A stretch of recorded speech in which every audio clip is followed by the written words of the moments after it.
Welcome to Crisis in Perception. We're here to deconstruct the systems that shape our world, and today we're taking a hard look at the global monetary system, using James Rickards' The Death of Money as our guide. So, here's our roadmap. We're going to move through this in 5 parts.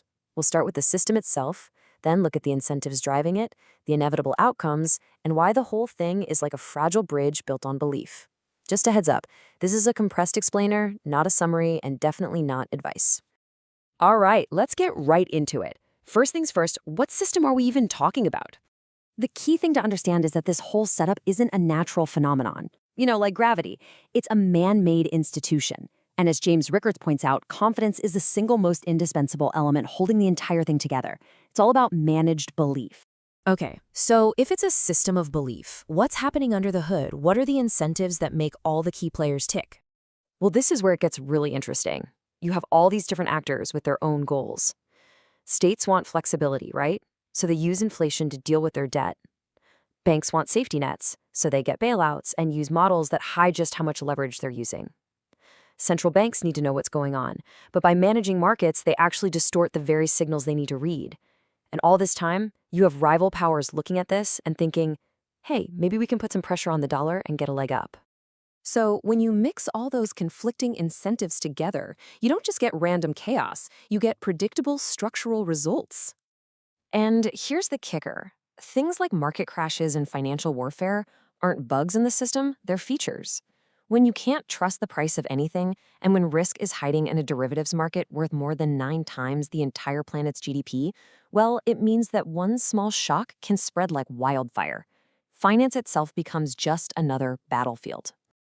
So that leads to a huge question, right? If this thing is so incredibly dangerous, why does it feel so normal and stable day to day? The answer really is that the system isn't actually designed for long-term stability. It's designed for control. It lets the people in charge push today's problems into the future. And frankly, there's just no other game in town that would let them keep that power. To really wrap our heads around this idea, this dynamic of something looking stable while being incredibly risky, a good metaphor is super helpful. So, picture this, a massive, incredible suspension bridge. On a calm day, it looks totally solid, right? It's carrying tons of weight, it seems permanent, reliable, it inspires confidence. That's the perception. But underneath the surface, hidden stress is building up. Rickards uses complexity theory to explain this, comparing it to an avalanche. Pressure builds up slowly, silently, layer by layer, and then one single snowflake, one tiny, seemingly random event, can trigger a sudden, total collapse. The failure feels sudden, but the conditions for it were building for a very, very long time.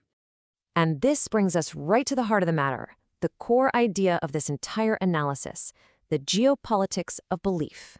This quote says it all. The crisis in perception is that we treat money like it's a fact of nature. We think it's just there, but it's not. It's a designed system, and its survival depends entirely on what you could call trust engineering. And that trust doesn't just exist in a vacuum.